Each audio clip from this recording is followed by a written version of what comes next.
O jornal Folha de São Paulo apresenta Ilustríssima Conversa, com o editor da Ilustríssima, Uirá Machado.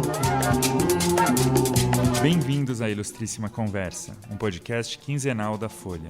Hoje eu falo com Lilia Schwartz, professora titular do Departamento de Antropologia da USP e organizadora do recém-lançado Dicionário da Escravidão e Liberdade.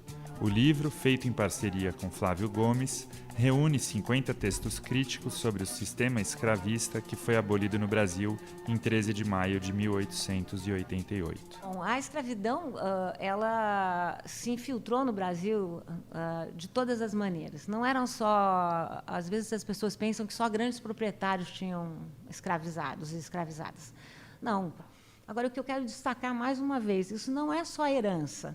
Nós temos atuado grandemente no sentido de recriar o racismo no Brasil. Na nossa conversa, falamos sobre a quantidade de escravos trazidos para o Brasil, sobre a demora do país em pôr fim a esse sistema, sobre as formas pelas quais a sociedade brasileira se organizou em torno do escravismo e sobre as marcas desse passado que ainda se prolongam no presente, entre outros temas.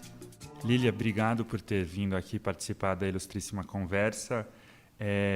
Quero dizer que o seu livro me causou alguma primeira surpresa inicial, porque ele tem esse nome de dicionário e, no fundo, ele não é um dicionário, né? Ele não está organizado com verbetes e muito menos em ordem alfabética gratuita, né? Talvez o maior exemplo disso seja o texto do Luiz Felipe de Alencastro, que tem um nome ali, África, Números do Tráfico Atlântico.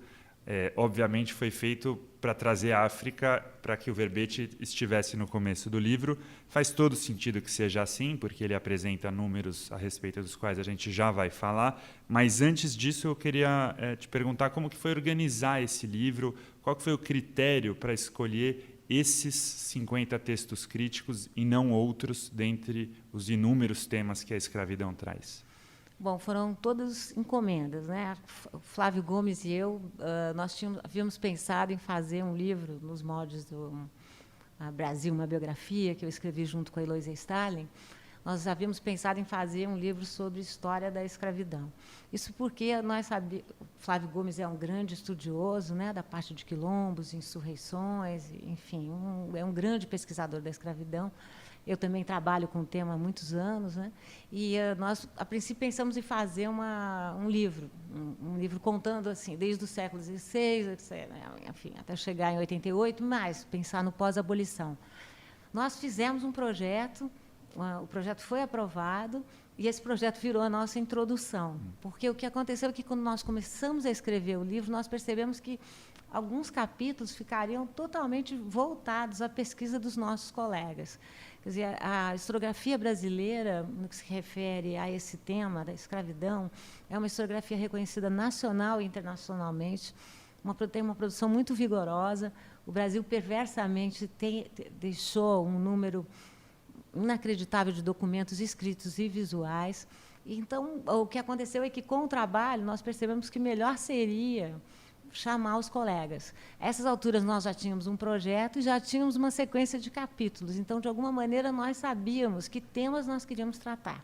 A ideia era pensar cronologicamente, desde a primeira leva de escravizados africanos, que chegaram ainda no final do século XVI, e avançar até o período que nós chamamos de pós-abolição, que é um período muito controverso, né? Quer dizer, alguns datam até 1930, outros dizem que ainda estamos no pós-abolição, né?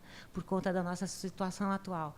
E, a partir daí, nós começamos a pensar nos temas e nos nomes, né? Existiam nomes que precisavam estar nesse dicionário. Existiam temas que não poderiam falhar. Como nós dizemos, o doutor Alberto da Costa e Silva, nosso grande africanista, ele mesmo diz, existem ainda várias lacunas, e nós mesmos dizemos aí que há muitos temas para preencher, mas eu penso que, lendo agora o dicionário, agora que ele ficou impresso, está impresso, que ele é um bom balanço da historiografia nacional, né? Ele me pareceu, vocês dizem na introdução que ele até pode ser lido não necessariamente na ordem dos textos.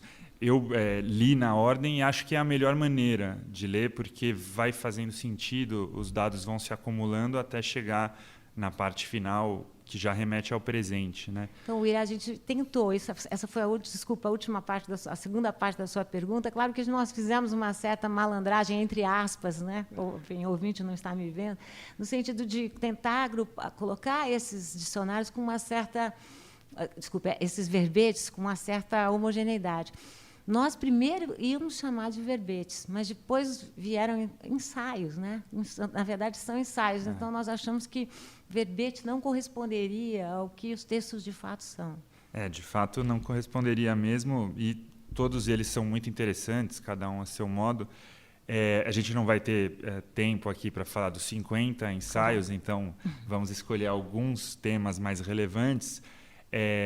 Claramente, os primeiros textos tratam de uma questão demográfica, tratam de números, e eu queria começar por aí, porque é uma das peculiaridades da escravidão no Brasil, que é o fato de termos sido o país com o maior número de escravos. Então, eu queria te perguntar isso, por que aconteceu assim? Por que tivemos essa característica que, obviamente, envergonha o presente, né? Envergonha demais, tanto que eu disse muito no nosso mês de maio que passou que não havia o que comemorar. Eu acho que os dados, para que nós possamos entender esses números, são bastante evidentes, né? Vamos falar dos números. Foram 12,5 milhões de africanos e africanas que saíram compulsoriamente do seu continente. Essa é considerada a maior diáspora humana depois de Roma. O Brasil recebeu de 4,7 a 4,8 milhões de escravizados e escravizadas. Isso quer dizer que, mais ou menos, de cada 10 africanos e africanas que deixaram o seu continente, 4 ou mais podiam parar no Brasil. Esses números são muito gritantes. O único outro local que tem outra colônia, né, na época, que tem alguma proximidade numérica é Cuba, cujos dados falam de 3,8 milhões ou 4 milhões. Não à toa, Brasil e Cuba foram os últimos países a abolirem a escravidão. Cuba em 86, o Brasil, como sabemos, em 88. Os dados numéricos tão fortes no que se refere ao Brasil podem ser explicados por alguns motivos. O primeiro, já disse, o Brasil foi o último país a abolir a escravidão mercantil. Nós sabemos que existem outras formas de escravidão, mas estamos me referindo a esse tipo de escravidão.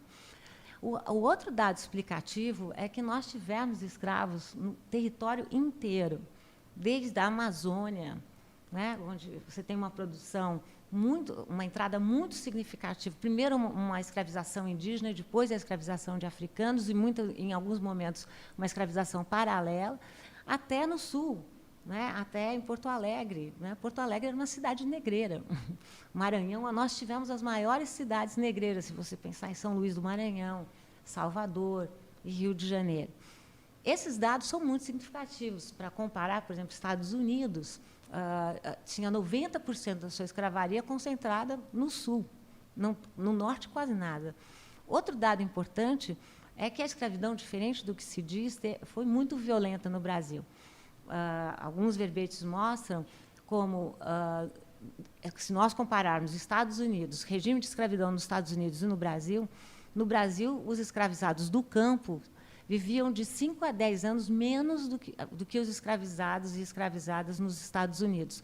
Então, não se confirma essa mitologia nacional que diz que nós tivemos uma boa escravidão. Isso seria um paradoxo, né? Porque um sistema que pressupõe a posse de um homem por outro não pode ser bom, de jeito nenhum. E tem no artigo que eu já citei, do professor Luiz Felipe de Alencastro, ele dá um dado que eu não conhecia e que é escandaloso, que ele diz ali que de 1500 a 1850, de cada 100 pessoas desembarcadas no Brasil, 86 eram escravos e 14 eram colonos e imigrantes portugueses. Não por acaso um dos textos diz ali também que viajantes que vinham ao Brasil falavam em uma onipresença africana. Então, era de fato uma proporção absurda de escravos aqui. Em algum outro país, talvez Cuba tenha tido algo semelhante em termos proporcionais? Cuba e Porto Rico chegam próximos, né, desse número. Né? De toda maneira, nós recebemos, segundo os dados do ELTS, do Slave Voyager, nós recebemos de 39% a 46%. O Alen Castro fala em 46% dos africanos que saíram do seu continente. O Brasil tinha cidades negras. Salvador era uma imensa cidade negra. Como eu já mencionei aqui, não só Rio de Janeiro, do lado do Paço, existia um bairro que se chamava Pequena África, ou seja, o Paço era totalmente cercado por escravos e escravas, por negros livres, por negros libertos. Então, isso é um fato revelado. Os viajantes falavam toda maneira que chegar ao Brasil era como chegar a uma África e chegar a muitas Áfricas, né? Porque nós sabemos que, enfim, os escravizados vieram de diferentes partes da África, mas, enfim, era como chegar em Angola. 70% dos escravizados, contando aqui, estou me referindo do século XVI até 1850, com o final do tráfico, que, na verdade, nós temos que falar de 1853, 55, porque não acabou imediatamente, vinham justamente da África Central e saíam do porto de Luanda, né? Eram chamados de Angolas genericamente. Outro fornecedor, entre muitas aspas, muito forte, estava na África Ocidental, nesse eixo que vai de Benin até Nigéria, passando por Senegal, que representava mais ou menos 20%. E só no século XIX é que nós vamos receber africanos e africanas da África Oriental, que eram os chamados moçambiques. Não vinham só de Moçambique, mas era um nome genérico que os negreiros davam. De toda forma, era uma presença africana muito interessante e muito múltipla, porque nós sabemos que muitas manifestações de matriz africanas são de matrizes afro-brasileiras. O próprio candomblé vai se misturar aqui, porque diferentes comunidades de africanos vieram se conhecer nos tumbeiros, nos navios negreiros, ou então no Brasil, né? E quanta dúvida ainda existe em relação a esses dados? De vez em quando surgem pessoas questionando os números da escravidão no Brasil, dizendo que não foi um número tão elevado assim.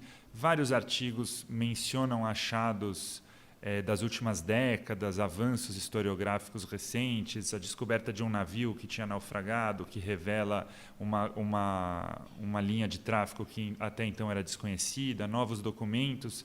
Enfim, o que é terreno sólido e o que ainda é, de fato, passível a alguma discussão séria entre os historiadores? Então, esse número que nós passamos, que eu te passei aqui, o 12,5 milhões, não há contestação. Por que não há contestação?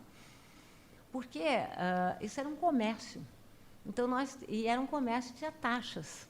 Então, esses números que existe, acho que o ouvinte pode procurar um site muito interessante chamado Slave Voyagers, que tem todos esses dados, que são dados computados a partir dos portos de saída e dos portos de chegada.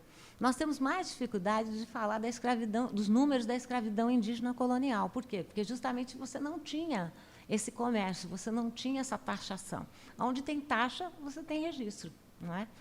Tanto que uma fake news famosa, que dizia que Rui Barbosa acabou com todos os documentos da escravidão, ele não acabou. O que ele fez? Para evitar a indenização, ele queimou documentos existentes em algumas comarcas aqui no Rio de Janeiro para evitar que os grandes proprietários pedissem indenização. Mas são essas taxas que nos permitem chegar a esses números. O que essa historiografia tem feito com muito vigor? Ao que tudo indica, foram 36 mil viagens, não é? Esses números podem aumentar. Como você bem disse, nós cada vez vamos descobrindo outros portos da onde partiam os tumbeiros, os navios negreiros.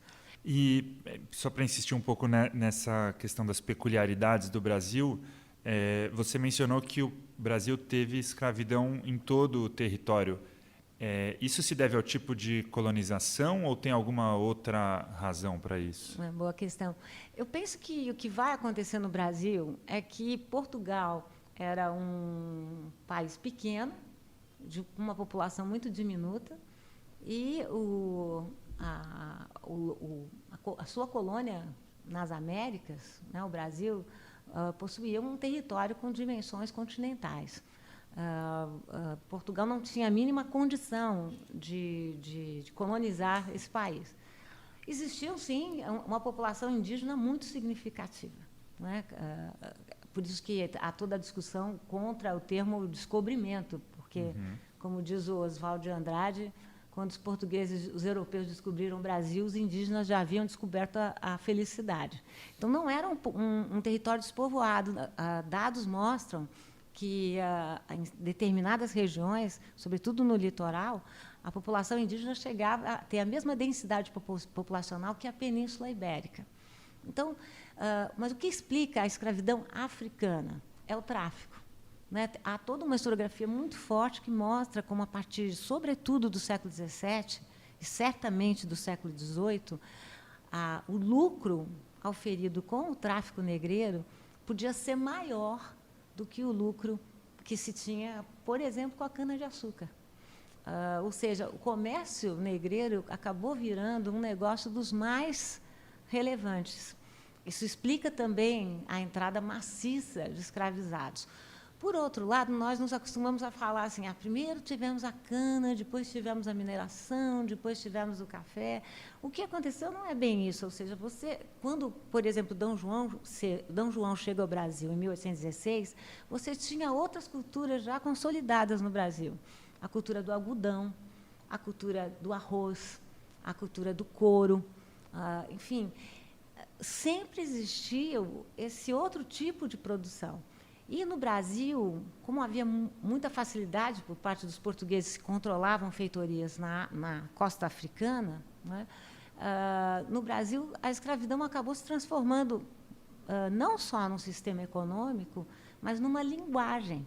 E, quando eu falo linguagem, é porque ela afetou a nossa própria concepção do que é trabalho. Ela afetou conceitos como patronagem, como hierarquia. No Brasil não se trabalhava, né? Até hoje nós temos um grande preconceito em relação ao trabalho manual, que vinha dessa perspectiva. Como dizia o jesuíta Antonil, os escravos eram as mãos e os pés do Brasil. Então, aproveitando que você já tocou nesse ponto, eu queria explorar um pouco essa temática. Vários ensaios abordam essa questão, tratando da escravidão no campo, da escravidão urbana, mas todos eles mostram como, de várias maneiras, a escravidão, em alguma medida, moldou a sociedade e a economia brasileira daquele período. Então, eu queria te perguntar um pouco a respeito disso. A gente já falou dos números das cidades com uma proporção imensa de escravizados. Você acabou de mencionar essa questão do trabalho. De que outras formas o sistema escravagista moldou o desenvolvimento da sociedade brasileira nesses séculos XVI, XVII, XVIII, XIX? Bom, a escravidão ela se infiltrou no Brasil de todas as maneiras. Não eram só... Às vezes as pessoas pensam que só grandes proprietários tinham escravizados e escravizadas. Não, todos comerciantes tinham escravizados e escravizadas, profissionais liberais tinham os seus escravos, professores poderiam ter escravos, ex-escravos poderiam ter escravos. Se fala muito disso, mas a proporção é pequena, de 5% a 10% de ex-escravizados tinham escravizados. Mas tinham. Isso quer dizer o quê? A escravidão penetrou nos espaços da agricultura, que nós comentamos muito. É lá que existiam os grandes, se chamavam assim, de novo eu coloco as aspas aqui, né, os grandes plantéis de escravos, né, que chegavam a ser 200, 300, mas você tinha uma escravidão urbana. São Paulo, antes da entrada do café, por exemplo, ela era uma cidade de escravidão de pequeno porte. O que quer dizer isso? Boa parte das casas possuíam seus escravos, sobretudo escravizadas, né? E escravizados também, que eram chamados escravos de porta adentro. Eu estou me referindo ao quê? Às amas de leite, aos meninos de recado, aos escravizados de aluguel, aos escravizados de ganho. Então, a escravidão penetrou toda forma de trabalho, né? Quer dizer, mais ainda, ela penetrou também na nossa cultura, o que é muito importante, né? Não há como falar de religiões no Brasil sem pensar na importância das religiões de matriz africana. Não há como falar de culinária no Brasil sem pensar nesse tipo de perspectiva. Não há como falar de produção de açúcar sem pensar nas técnicas que vieram com os africanos. Então, eu não me refiro apenas à cultura, estou me referindo também a formas de trabalho que foram importadas, com muitas aspas novamente, junto com essas populações que vieram forçadamente saíram forçadamente do continente. E aí, saindo um pouco da questão de historiografia pura, quanto que disso se perpetuou pós-abolição e sobrevive no presente, na sua análise como antropóloga hoje? Quanto que do tecido social atual se explica por essa herança? Então, eu acho que, antes de responder essa pergunta, eu vou ainda entrar com um pouquinho de história, porque nós pensamos sempre a abolição a partir da Lei Áurea, como se uma princesa, bem romanticamente, uma princesa branca resolvesse um dia abrir mão de todos os escravos no Brasil. Na verdade, a abolição foi um processo. A partir de 1870, ele é um processo que conta com ativismo de profissionais liberais, barbeiros, tipógrafos, professores, estudantes, mas também um ativismo negro muito grande, muitas sociedades beneficentes negras, muitas irmandades. E, a partir da década de 80, a abolição vira uma questão supranacional. E as demandas eram muito fortes, sobretudo demandas por inclusão social.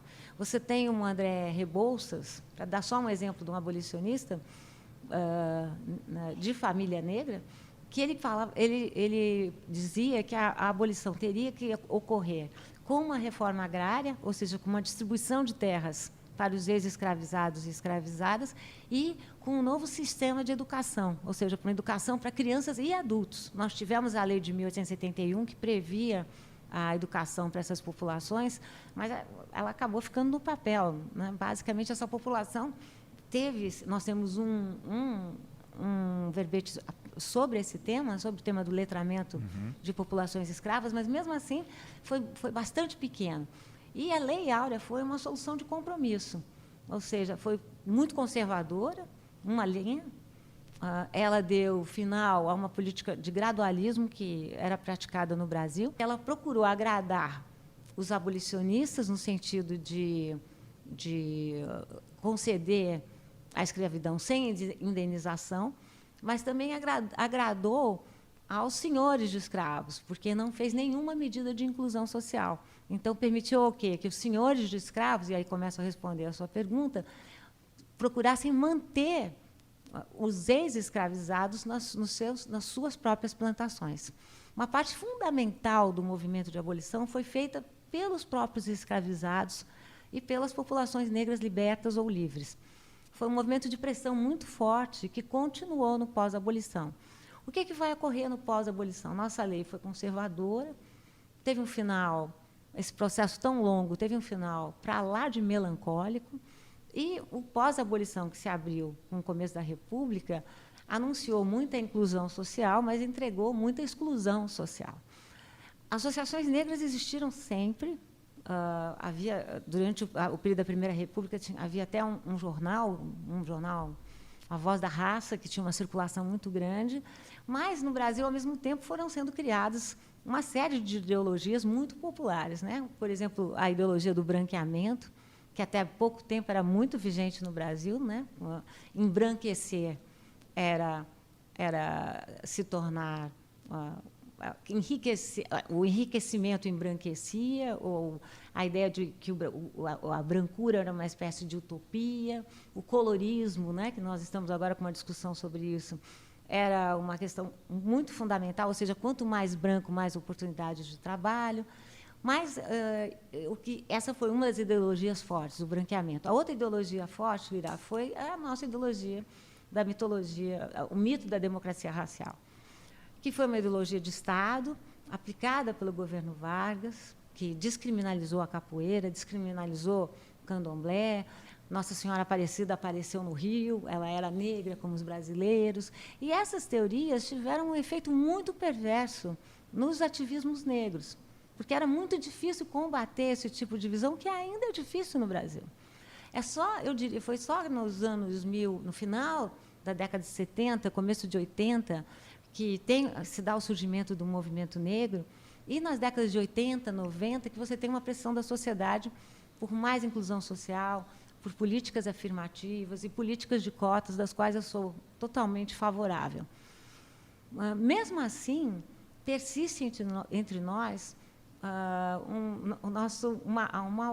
esse momento da pós-abolição, estamos ainda vivendo esse contexto. O que a gente pode dizer?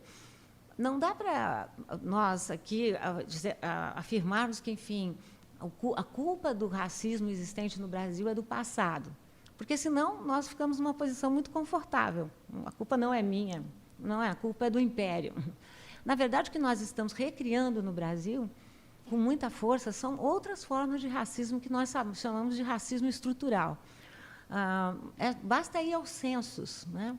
Você for tomar nos censos os dados de saúde, os dados de escolaridade, os dados de transporte, todos eles vão mostrar, e muitos outros, como raça é ainda um plus no Brasil. É um marcador social da diferença muito forte. Nós sabemos que nós, atualmente, estamos matando uma geração de negros no Brasil, de negros jovens. Estou me referindo a negros entre 14 e 20 anos. Os índices, Uirá, são índices de guerra civil, e nós não mencionamos. Quer dizer, então, os índices de violência, de genocídio contra essa população são inacreditáveis. Um jovem negro tem 2,5 mais chances de ser assassinado de forma violenta do que um jovem branco. E, se você for para o Nordeste, esses números aumentam para 3,5. Nós também sabemos que nós não temos uma experiência de discriminação na lei, mas nós temos uma experiência discriminatória. No trabalho, nós sabemos que as populações negras que vão exercer a mesma função que as populações brancas tendem a receber um salário menor.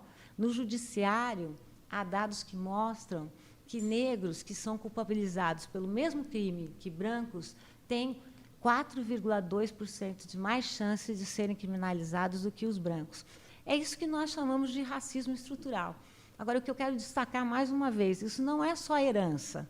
Nós temos atuado grandemente no sentido de recriar o racismo no Brasil. Agora, você disse que não é só, significa que a herança tem um papel importante aí, talvez a longevidade da escravidão no Brasil explique ou seja explicação de alguma coisa. Eu queria te perguntar em relação a essa peculiaridade. Por que o Brasil foi o último país a abolir a escravidão e como que isso influenciou as negociações pré- e pós-abolicionismo? Bom, eu quero só deixar claro que a herança é, sim, importante, né? O fato dessas populações não terem acesso a uma educação formal, claro, a educação tem que ser pensada mais amplamente, então tinham outras formas de educação e de conhecimento e de saber, mas o fato delas não terem acesso à educação formal, e nós sabemos que a educação é um ponto muito importante, a educação ampla e pública, ela é fundamental para a construção de democracias fortes, né, e cidadanias plenas.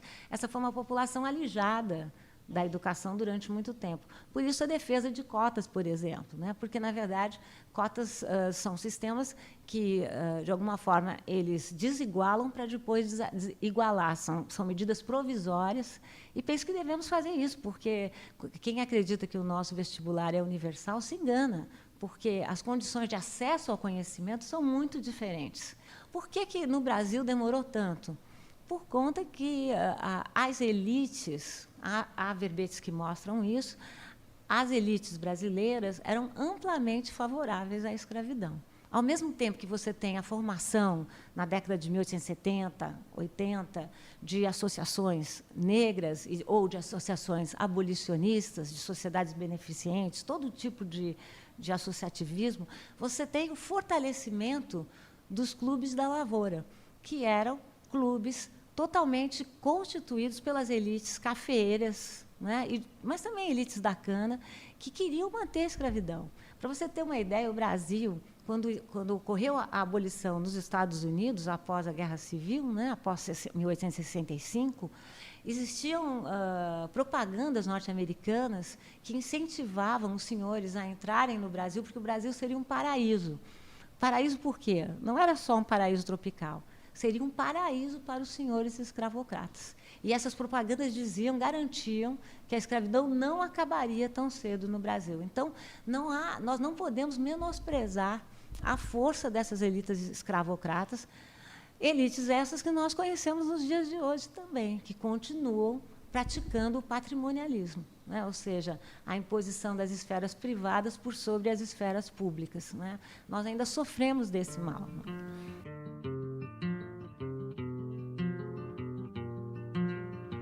Você está ouvindo Ilustríssima Conversa.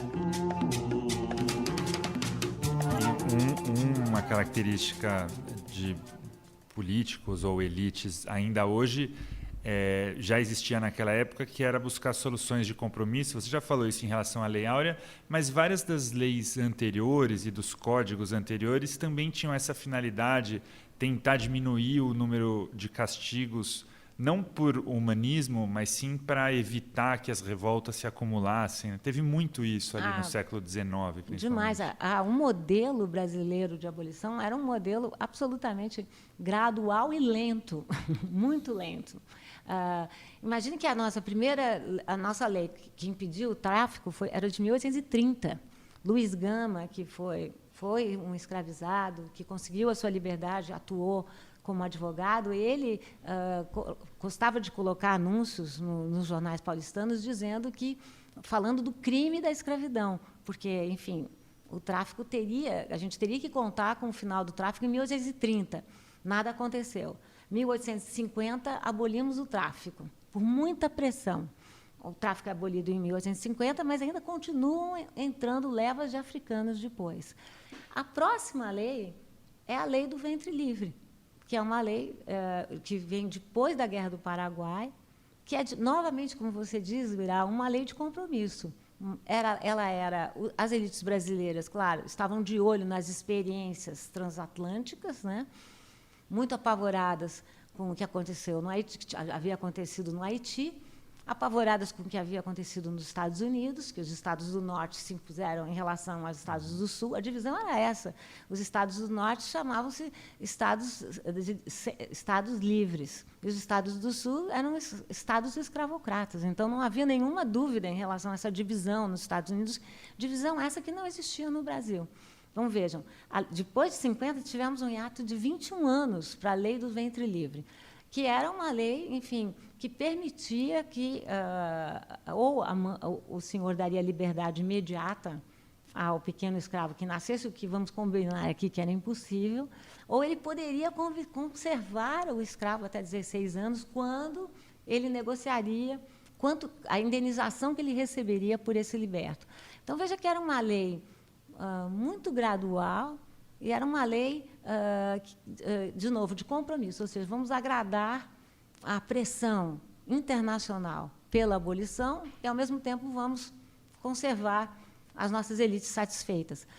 A lei dos sexagenários, a lei de 1885, foi considerada uma lei vergonhosa até no seu contexto, porque os escravos que já tinham 60 anos, quando foi adotada essa lei dos sexagenários, tinham que trabalhar mais 3. Enfim, são dados inacreditáveis, e o fato é que a abolição ia se desmanchando. Ceará e Amazonas abolem em 1884, na verdade. Então, eram estados, províncias, né, que não dependiam tanto da escravidão, abolem antes. Mas os estados como, sobretudo, Rio de Janeiro, a região do Vale do Paraíba, mas também São Paulo, na região do Oeste Paulista, dependiam fortemente da escravidão. Então, aquilo que os historiadores chamam de segunda escravidão é esse movimento de recrudescimento da escravidão no século XIX. Então, é um paradoxo muito grande. Ao mesmo tempo que você tem a pressão pela liberdade, você tem o fortalecimento e a entrada cada vez maior de escravizados e escravizadas, não só no Brasil, também em Cuba e também em Porto Rico. Isso já era aquele movimento que muitos escravocratas fizeram de se antecipar, e traficantes também fizeram de se antecipar a um fim do tráfico que estava no horizonte, então eles aumentaram o transporte de africanos nesse período, e daí que vem essa segunda leva, né? Porque, na verdade, primeiro você tem dois tipos de entradas nesse momento. Você tem um processo de criolização, né, que é um termo utilizado também pela historiografia. Ou seja, quando a gente está falando do século XIX, nós já estamos nos referindo a escravizados e escravizadas que já nasceram no Brasil. Então, você tem, nesse contexto, Irá, um transporte e um tipo de comercialização, um tráfico interprovincial muito forte. Luiz Gama, por exemplo, foi transferido do Rio de Janeiro para São Paulo.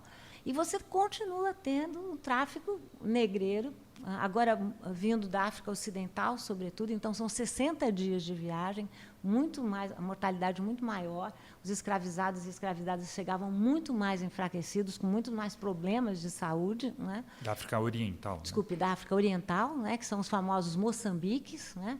Que vinham de toda a região, né? Toda a região oriental, mas era preciso dar a volta, por isso que eu estou me referindo aos 60 dias. E os números são inacreditáveis. Quer dizer, então, se engana aquele que pensa que, bom, nós tivemos um número que vai decrescendo. Não decresce, não. Inclusive, os dados de violência também são muito mais fortes para o século XIX, porque esses senhores, sabendo que a reposição de escravizados e escravizadas africanas seria muito mais difícil e muito mais cara, o preço dos escravizados duplica depois do final do tráfico em 1850, os tratamentos, o tratamento e a sobrecarga de trabalho era ainda mais efetiva.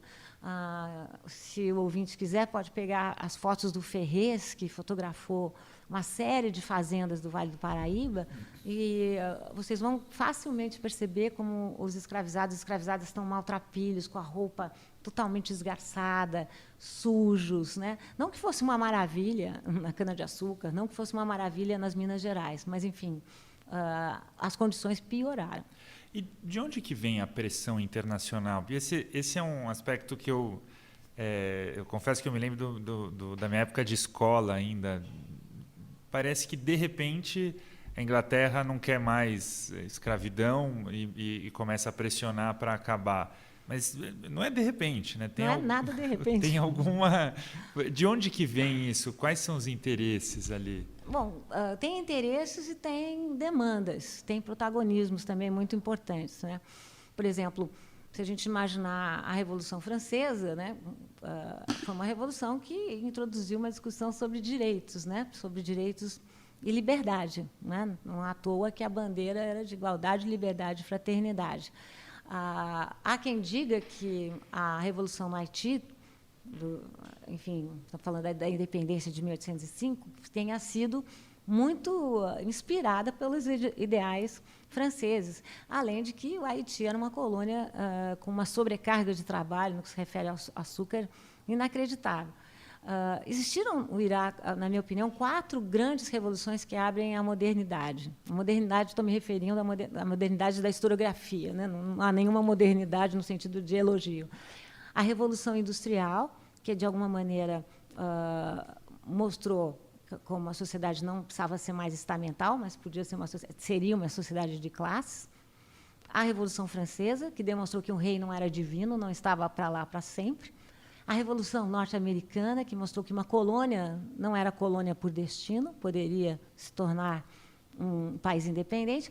E ninguém inclui, porque há uma política de invisibilidade também, a Revolução do Haiti. E a Revolução do Haiti foi fundamental porque ela mostrou que escravizados não seriam escravizados para sempre. Tanto que o haitismo acabou virando um adjetivo. Né? Esses negros têm mania de haitismo, ou quer dizer, têm a mania de se rebelar. O que eu te diria é que, por que isso acontece? Acontece por conta da demanda da sociedade civil por causa da introdução de uma sociedade de classes que pedia outro tipo de cidadãos consumidores, né?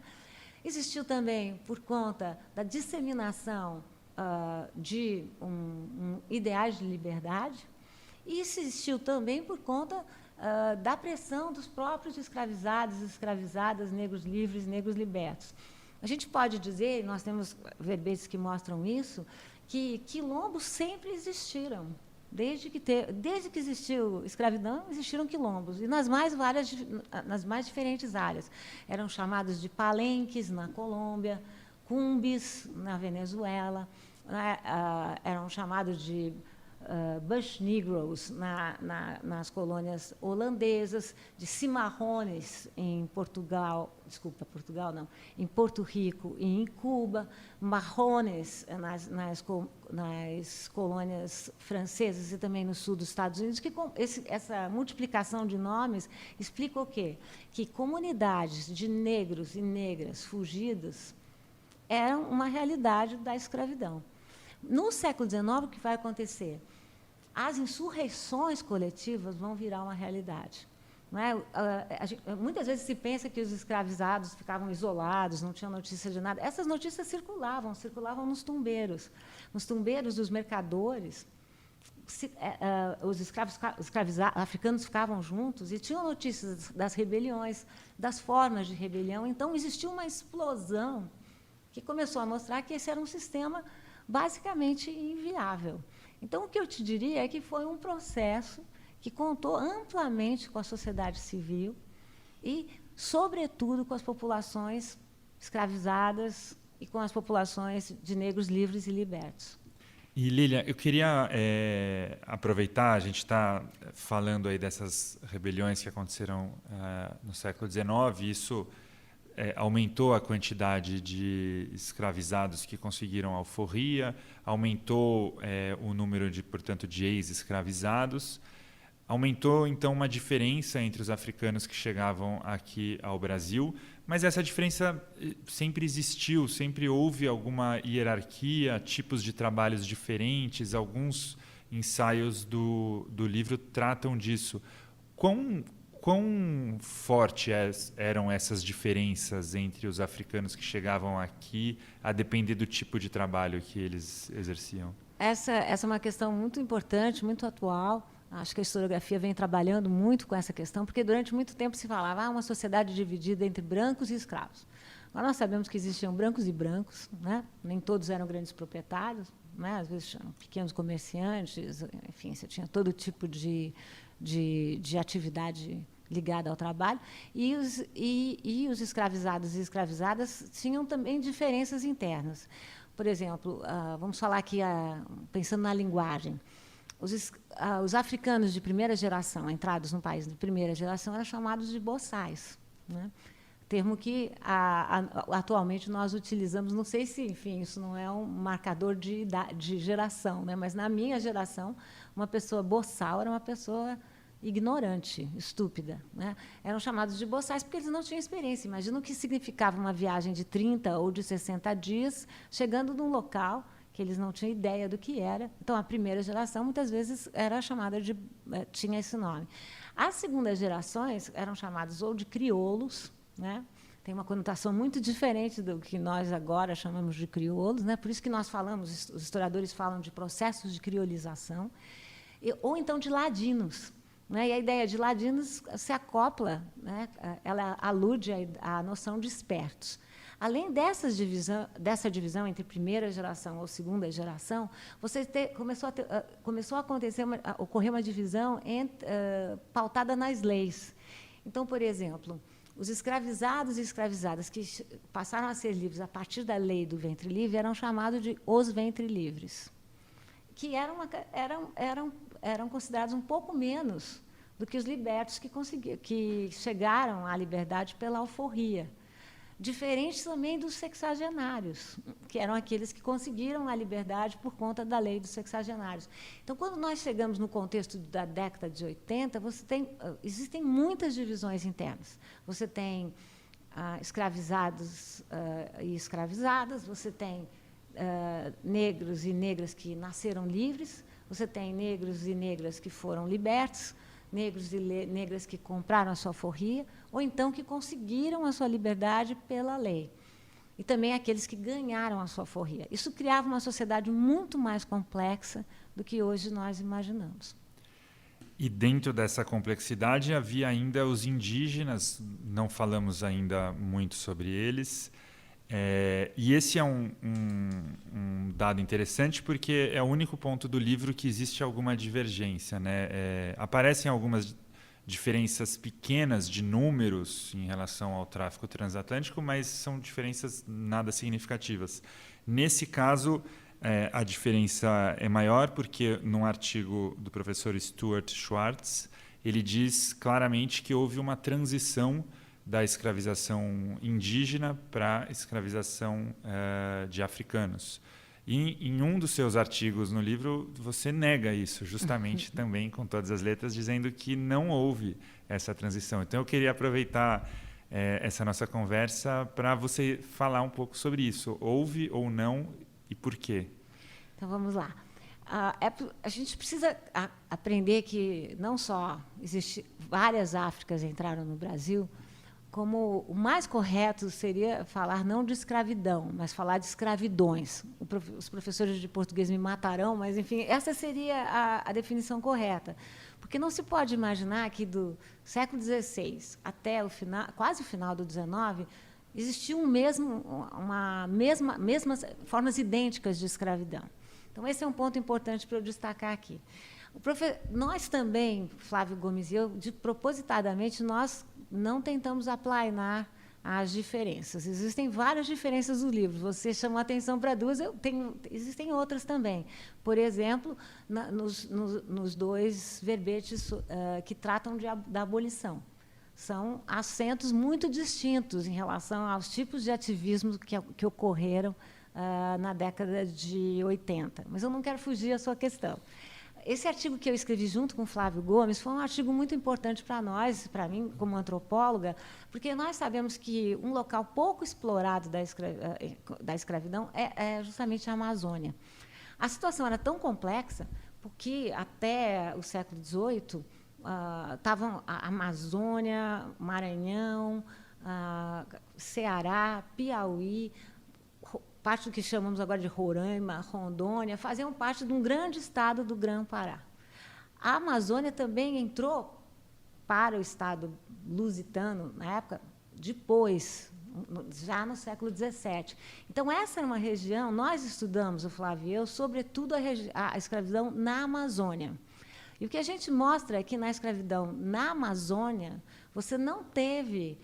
não existiu essa ideia de que primeiro escravizaram os indígenas e depois vieram as levas de africanos e aí acabaram com a escravidão indígena. Não. Eles conviveram de formas muito complexas. Às vezes trabalharam juntos, às vezes formaram quilombos juntos. Nós temos notícias de quilombos formados por indígenas e africanos. E também ocorria o contrário. Muitas vezes os senhores usavam indígenas que tinham experiências na terra para procurar quilombos de africanos. O que nós sabemos em relação à Amazônia, depois vou falar do verbete do professor Stuart, é que, na Amazônia, você tem a escravização indígena foi mais difícil. Isso não quer dizer, como uma historiografia costumava comentar, que a escravidão africana, que os africanos eram adaptados à escravidão. Ninguém é adaptado à escravidão. O que acontece? A diferença é que você tem, é mais difícil escravizar alguém na sua própria terra e existem várias pesquisas sobre isso. Além de tudo, então, os indígenas se rebelavam muito, morreram, houve uma batalha bacteriológica e biológica, né? Os indígenas morriam de um resfriado, e também a Igreja, a partir do século XVII, vai começar a pressionar, já no XVI, vai começar a pressionar no sentido de proibir a escravização dos indígenas. Mesmo assim, eles conviveram na África. Esse é o nosso argumento. E o professor Stuart, ele usa esse título, né, da ideia como se existisse primeiro uma escravização indígena, depois uma escravização africana, mas lendo com cuidado o texto do professor Stuart Schwartz, ele mesmo dá provas de como não existiu uma substituição. Vou usar agora os argumentos do professor Stuart. Ele mostra como, no século XVI, você tem ainda um predomínio de escravizados indígenas em relação aos escravizados africanos, mas que escravizados indígenas e africanos convivem nos engenhos do Nordeste. Então, veja que há uma convivência. No século XVII, a situação começa a ficar diferente mesmo, porque você tem a proteção da Igreja, que nunca protegeu os africanos, só no final do XIX, que o Papa vai pedir a Pedro II que ele trate de abolir a escravidão no Brasil. Então, vejam que a Igreja se calou em relação à escravização de africanos, o que é um dado muito importante. Mas, mesmo assim, o professor Stuart mostra que outras províncias, que não as províncias canavieiras, São Paulo tinha escravidão indígena até o século XVIII. Eram os goitacazes, que eram chamados de pretos da terra, cabras da terra, para falar a verdade. O próprio professor Stuart mostra como, no Maranhão, até o século XVIII, existia convivência entre escravos indígenas e escravos africanos. Qual a importância disso? Nós, como organizadores do dicionário, a gente procurou, sim, deixar essas discordâncias e dar um perfil mais democrático. Um dicionário tem esse lado democrático, porque cada autor é responsável pelo seu verbete, no limite. Né? Nós tivemos, Flávia e eu, nós editamos cada um dos verbetes, mas nós não impusemos nenhuma orientação. Então, o dicionário é plural mesmo e quer ser plural. Mas eu penso que, nesse caso específico, até o professor Stuart dá dados para que a gente combata essa ideia de que primeiro existiu a escravidão indígena, depois existiu a escravidão africana e depois vieram os imigrantes. A mesma questão ocorre com a entrada de imigrantes no final do século XIX. Existiu uma larga convivência entre escravizados e imigrantes, nas mesmas fazendas, sobretudo no oeste paulista. Então, isso é para a gente acabar um pouco com aquela imagem esquemática de escravidão, e por isso que eu comecei essa resposta falando de escravidões. E acho que já é a última pergunta que eu vou te fazer, tem a ver com acabar com a imagem esquemática e tem a ver também com o papel da Igreja, que é o seu último artigo, um dos últimos artigos do dicionário, o seu último artigo no dicionário, sobre as teorias raciais. Porque o seu artigo chama atenção para um aspecto bastante curioso, que é as teorias raciais, na verdade, conviveram com o movimento abolicionista. Elas não existiam antes para justificar a escravidão. A escravidão, ela, no caso das Américas, ela era justificada, se pode dizer assim, entre muitas aspas, por razões bélicas e, inclusive, razões religiosas. A Igreja não se opunha à escravidão dos africanos. Mas as teorias raciais não existiam antes, elas vêm surgindo ao longo do século XIX e se perpetuam no pós-escravidão. Então, eu queria te pedir para resumir qual foi o desenvolvimento dessas teorias raciais, é o que você faz no seu artigo, e aí projetar de novo para o presente. Você já fez isso um pouco, mas agora mais com esse aspecto doutrinário, de que maneira essas teorias ainda influenciam no racismo e no preconceito racial que existe hoje. Bom, Flávia e eu, nós brincamos que esses verbetes também são eles conformam uma espécie de spoiler dos livros, né? Porque eles são resumos de livros importantíssimos, né? E que aparecem aí são 8 laudas, né? Para cada um dos verbetes. Esse meu verbete ele é derivado, né, de um livro que eu escrevi que se chama O Espetáculo das Raças, que mostra como o Brasil dos anos 1920 estava a um passo do apartheid racial, né? Ou seja, namorávamos com as teorias do apartheid dos Estados Unidos e com teorias do apartheid sul-africanas. O que foram as teorias raciais? Foram teorias que já existiam no século XVIII, não com esse nome de teorias raciais, mas como classificações, né? Por exemplo, Linneu já fazia isso, uma classificação pautada nesse marcador social raça, mas é no século XIX que raça se transforma num conceito essencial, ou seja, o suposto desses teóricos era que existiria entre as raças a mesma diferença que existe, por exemplo, e desculpe a comparação, mas a comparação não é minha, é desses teóricos, de um cavalo com um burro. Tanto que as primeiras teorias raciais achavam que os mestiços seriam inférteis, porque não poderiam se procriar. Logo, claro, essa tese cai por terra, mas o que não cai por terra? A proposta dessas teorias, que era dizer que as diferentes raças compunham realidades ontológicas, ou seja, não seria possível comparar a civilização, esses são os termos deles, branca, com a civilização negra, que estaria na base da pirâmide social.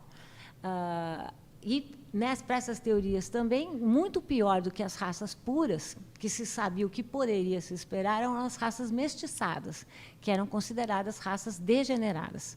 Para dar um exemplo, o Agassiz, que é um pesquisador suíço radicado nos Estados Unidos, vem ao Brasil pesquisar o que ele chamava de um laboratório racial, né, e conclui, e diz exatamente com essas palavras: quem quiser ver o efeito da degeneração numa nação, visite o Brasil.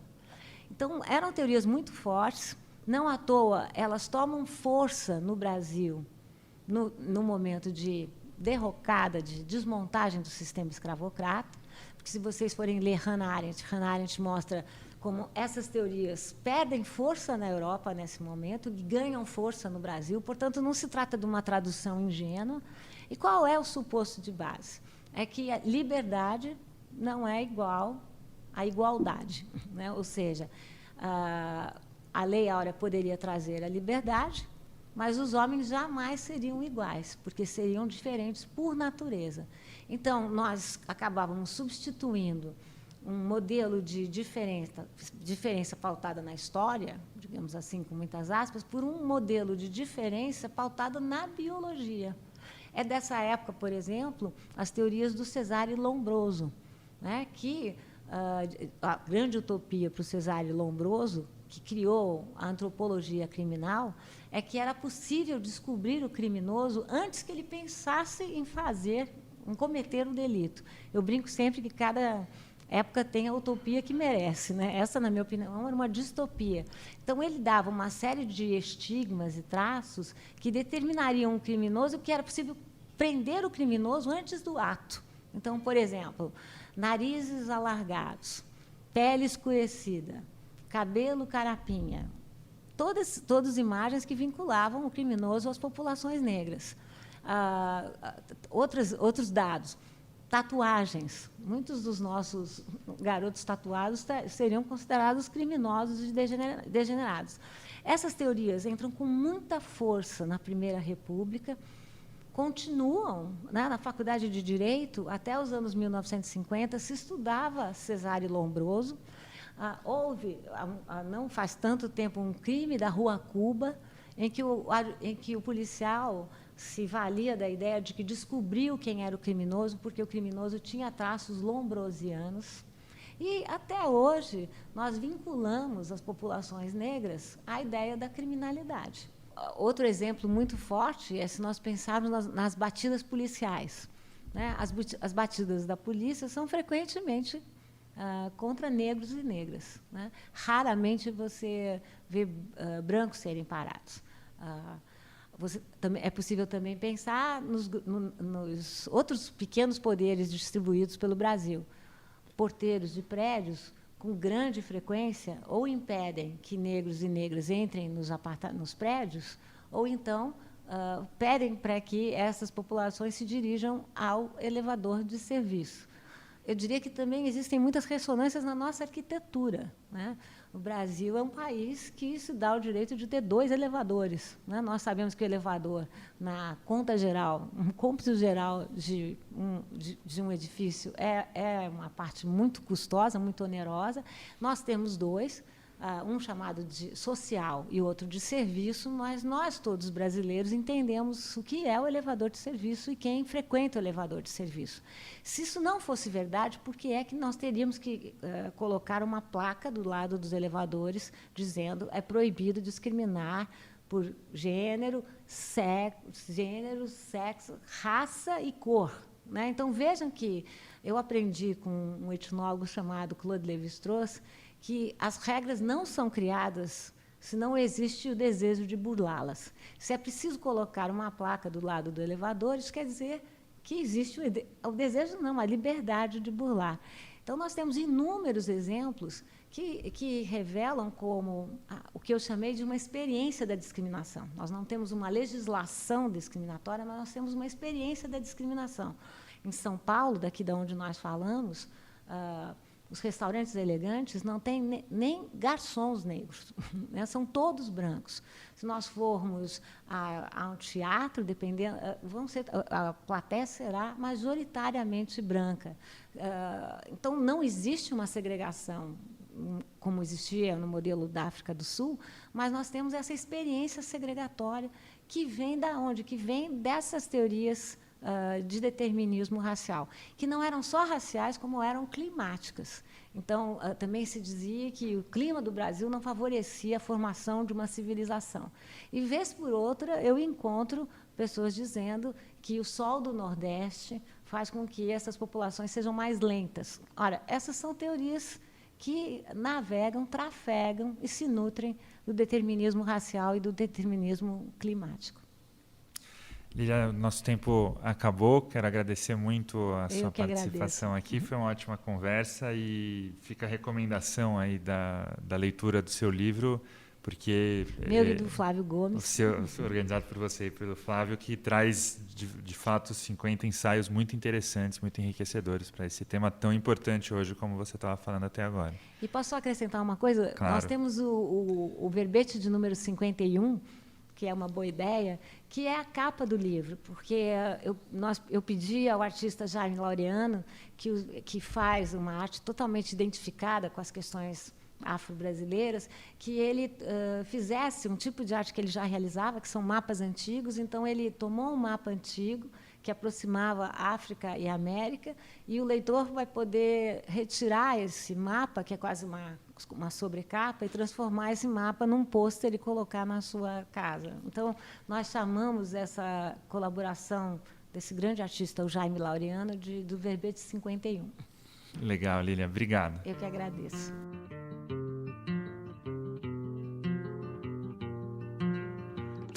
O jornal Folha de São Paulo apresentou Ilustríssima Conversa, com o editor da Ilustríssima, o Irá Machado.